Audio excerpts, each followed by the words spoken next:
ಮತ್ತೆ ನಾನು MLA ಆದ್ಮೇಲೆ 7.5 ವರ್ಷದಲ್ಲಿ ಯಾವುದೇ ಜಾತಿ ಗಲಭೆ, ಯಾವುದೇ ಜಾತಿ ರಾಜಕಾರಣ, ಯಾವುದೇ ರೀತಿಯಾದಂತ ಪೊಲೀಸ್ ಸ್ಟೇಷನ್ ಒತ್ತಡ, ಒತ್ತಾಯ, ಈ ಜಾತಿ ನೆಲೆಸೋದು ಆ ಜಾತಿ ನಿಲ್ಲಿಸೋದು ಯಾವುದಕ್ಕೂ ಆಸ್ಪದ ಕೊಟ್ಟೆ. ಬಹಳಷ್ಟು ಕುವೆಂಪು ಅವರು ಹೇಳಿದ ಹಾಗೆ ನಮ್ಮ ಕ್ಷೇತ್ರ ಶಾಂತಿಯ ತೋಟ ಆಗಿದೆ ಅಂತ ಬಹಳಷ್ಟು ಹೆಮ್ಮೆಯಿಂದ ಹೇಳಲಿಕ್ಕೆ ಬಯಸ್ತೇನೆ. ಎಲ್ಲರೂ ಇದೇ ರೀತಿ ಕೂಡಿ ಹೋಗೋಣ, ಕೂಡಿ ಬಾಳೋಣ. ಜೀವನ, ನಾನು ಇವತ್ತು ಏನಾದ್ರೂ ಆಕ್ಸಿಡೆಂಟ್ ಆಯ್ತು ನನಗೆ, ಇವತ್ತಿಗೆ 1 ವರ್ಷದ ಹಿಂದೆ,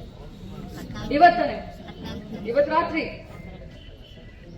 ಯುವರಾಜನ ಹೇಳ್ತಾ ಇದ್ರು ನನಗೆ, ಇವತ್ತೆಲ್ಲೂ ನೀವು ಅಡ್ಡಾಡಕ್ ಹೋಗ್ಬೇಡ್ರಿ ಅಂತ. ನಾ ಹೇಳಿದೆ, ನನ್ನ ದಾರಿ ಬಹಳ ಗಟ್ಟೈತಿ, ಕ್ಷೇತ್ರದ ಇನ್ನೂ ಬಹಳ ಕೆಲಸ ಮಾಡೋದೈತಿ, ರಾಜ್ಯದಾಗ ಇನ್ನೂ ಬಹಳ ದೊಡ್ಡ ಸಾಧನೆ ಮಾಡೋದೈತಿ, ಹೆಸರು ಗಳಿಸೋದೈತಿ, ಜನ ನಾಯಕಿ ಅನ್ನಿಸ್ಕೊಳ್ಬೇಕನ್ನೋಂತ ಒಂದು ಹುಚ್ಚ ಹಂಬಲ ಐತಿ.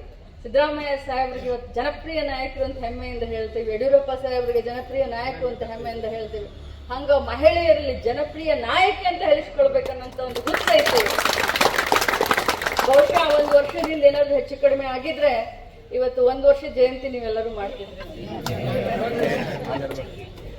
ಆದ್ರೆ ಆ ದೇವರ ಆಶೀರ್ವಾದ, ನಿಮ್ಮೆಲ್ಲರ ಆಶೀರ್ವಾದ, ನಿಮ್ಮೆಲ್ಲರ ಸೇವೆಯನ್ನ ಇನ್ನೂ ಮಾಡಬೇಕನ್ನೋದಕ್ಕೆ ಬದುಕಿದ್ದೀನಿ. ದೇವ್ರು ಸರಿಯಾಗಿ ನಿಮ್ ಸೇವೆ ಮಾಡ್ತಾ ಇದ್ದೀನಿ, ದೇವ್ರು ಸರಿಯಾಗಿ ನಿಮ್ ಜೊತೆ ನಡ್ಕೊಳ್ತೀನಿ, ಎಲ್ಲರನ್ನೂ ಜೊತೆಯಲ್ಲಿ ಕರ್ಕೊಂಡು ನಾನು ಬೆಳಿತೀನಿ ಅನ್ನೋಂಥ ಮಾತನ್ನು ಹೇಳಿ ನನ್ನ ಮಾತನ್ನು